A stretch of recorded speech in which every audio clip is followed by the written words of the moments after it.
Hey, what's up, everybody? Power Pack here, and today we're diving headfirst into the Black Ops 6 beta. If you tuned into my stream earlier, you probably saw me go through the highs and lows of the game. Now, I really want to take a moment to break down my thoughts on what's working and what's not.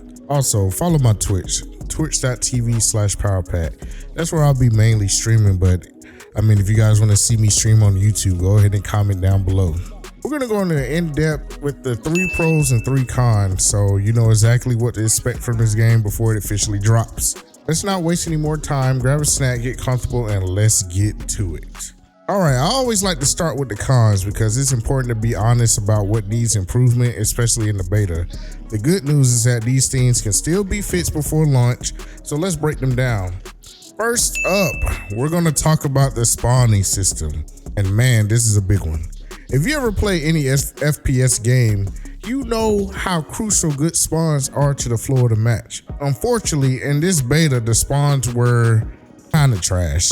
I can't tell you how many times I spawned only to find myself right in the middle of an enemy gunfight. It's one of those things that immediately takes you out of the game and makes you question the spawn logic. I had a match where I was on a decent streak, feeling good, and suddenly I'm back into the game. I had a match where I was on a decent kill streak, trying to get the what was it called, the Hailstorm fire missile. Then next thing you know, I'm dead, like because somebody spawned right behind me. It's not just frustrating, it's just infuriating. I was so close to that kill streak. And let's be real, no one wants to feel like they're losing not because of skill, but because the game spawn system set them up to fail. This isn't just a minor bug, it's something that needs serious attention. The spawn points need to be smarter, more dynamic, and they need to take into account where the action is happening on the map and give players a fair chance to re-enter the game without immediately getting them shut down. This is a fundamental issue that, if not addressed, it could ruin the experience for a lot of players. So here's hoping the developers are listening to feedback on this one. Con number 2, the inconsistent TTK.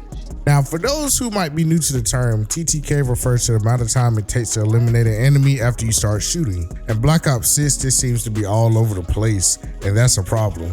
In a game where reflexes and precision are key, having an inconsistent TTK can be a real deal breaker. During my playthrough, there were times where I felt like I was shooting BBs instead of bullets. I'd emptied out a whole entire magazine into an opponent, only to have them turn around and drop me in a split second.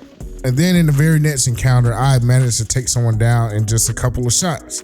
It's this inconsistency that makes the gameplay feel erratic and unpredictable. You start second guessing your loadout, wondering if you should switch to a different weapon or maybe just adjust your perks, but it's not really about your loadout, it's just the game mechanics are off. This issue not only affects your individual performance, but it also affects your overall enjoyment of the game. You can't rely on your weapon to perform consistently. It creates a disconnect between your input and the game's response. You end up feeling frustrated because you're not sure if you're doing something wrong or if the game is just being inconsistent. In a competitive shooter like this, TTK needs to be reliable across the board. It's a key factor in ensuring that the gameplay feels fair and rewarding. If the developers can fine-tune this, it will make a world of a difference in how the game plays. Now let's move on to the third con. Something that unfortunately we've all come to expect in online games, but that doesn't make it less any frustrating. Cheaters. Yep, they're in this game too. Even with the anti-cheat system they have in place, I think they probably just need to get rid of it altogether and just make a new one, or get somebody else, contract another development team that has a great anti-cheat and just put it in the game. I ran into several instances during my time playing where I couldn't help but feel like something just wasn't quite right. And we all seen that video on Twitter where people were already hacking day 1 of the beta. Having walls and having aimbot, it's like, bro, why are we still going with this like 3 games later? Like, it was players with suspiciously perfect aim, snapping from target to target, what felt like superhuman precision, or players who seemed to always know exactly where you were, no matter how well you tried to stay hidden. And this is the kind of thing that really takes the fun out of the game. Now, I get it, it's a beta. There are things still being worked out, but the fact that we're already seeing this level of cheating is a big red flag. It's clear that the anti-cheat measures need to be ramped up significantly before launch. Call of Duty franchise has struggled with this issue for years, and it's really disappointing to see that it's still such a problem. Like I said before, the developers just need to invest in a robust anti-cheat technology that can detect and ban cheaters swiftly and effectively. If they don't, it's just going to be another massive turnoff for legitimate players who just want to enjoy the game fairly. Nobody wants to feel like they're being outplayed by someone who's exploiting the system.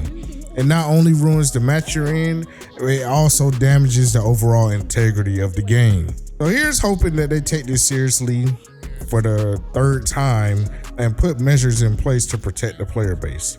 Now, the game isn't all bad, so let's transition to the pros. I really love how beautiful the game was. Right off the bat, you could tell that there was a lot of effort into making this game look good. I'm on PC, so I have, cranked up graphics and all that type of stuff, but the level of detail is impressive when you crank those graphics up.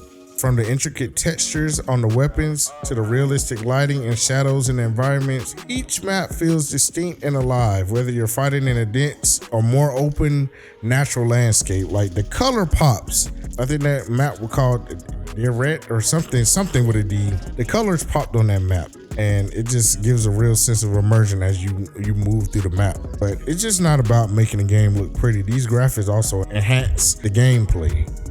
When you can clearly see the layout of the map and easily identify key points of interest, it really helps you strategize and make better decisions in the gunfights. Plus, the visual feedback when you land shots and the way the environment reacts to explosions all contribute to making the combat feel just a little bit more satisfying. I played a lot of games over the years, but I still think Modern Warfare 2019 looked the best. But Black Ops 6 really stands out in terms of visual presentation. It's clear that developers wanted to deliver a next-gen experience, and in that regard, they nailed it so far. It's like the graphics are really top notch, and they help create an immersive and engaging experience that really pulls you in and keeps you hooked. Now, the next pro, I want to take a moment to really praise the Omni movement system. If you played previous Black Ops games, you're probably familiar with the concept of movement being a big part of the gameplay. But Black Ops 6 takes it to a whole new level with this new system. What I love about the Omni movement system is that it just gives you more freedom and control on how you navigate the battlefield. It's going to take an adjustment to get used to. When I was playing, I just really felt like I was just diving and turning. I wasn't really taking advantage of the full movement. You're not just running and gunning, you're sliding, jumping, dodging, and using every bit of the environment to your advantage. I think the movement feels fluid and responsive, which is crucial in these type of games. There's nothing worse than feeling like your character is just sluggish or unresponsive, especially when you're trying to outmaneuver the opponent. But I will say that some things about the movement, mantling, that could really be improved. It's like they took a step back. Why is it so slow? They need to make it faster. But compared to the other games, especially Warzone 2, the movement is crisp and intuitive. You're sliding into cover to avoid, gunfire. You're jumping to get a better angle on your target, or quickly changing direction just to throw off an enemy's aim. It all feels seamless this year. You can really use the environment in creative ways to gain an edge over your opponents. It really adds depth to the gameplay and makes each match feel dynamic and unpredictable. I found myself constantly trying to experiment with different movement techniques to see what worked best in different situations, and it really added to the enjoyment of my game. All I was really doing was trying to jump off ledges and try to shoot somebody while airborne. But anyway, I want to talk about the score streaks as pro number 3. I'm glad that they brought score streaks back into the game because it really encourages objective play.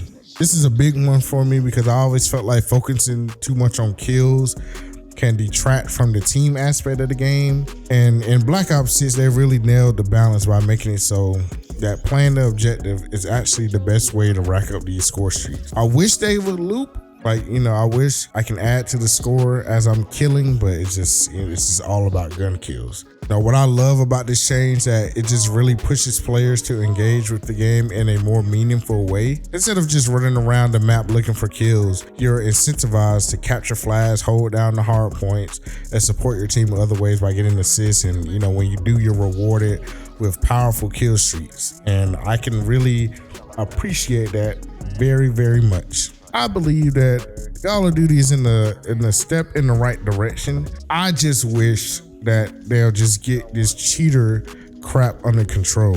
I don't understand why we still having this problem after many years. It is crazy. Like, the cheaters, and probably, I didn't really name this in the video as a con, but some people were having connection issues. I didn't experience any connection issues, but I was watching the J God, and he was having packet bursts all over the place, and it was really messing up his gunfights. We still shouldn't be going through this as consumers of Call of Duty. Other than that, I'll rate the beta probably a 7 out of 10. It would be a 9 out of 10 if the cheating problem and the spawns and the freaking connection issues were fixed. I'm enjoying it. I don't think Call of Duty is back or Warzone is back due to nostalgia, but I do think it's really gonna open up things for the future. If you enjoyed this video, please drop a like and comment your favorite thing about the beta. It's your boy Power Pack. I'll see you on the next video. Have a great day.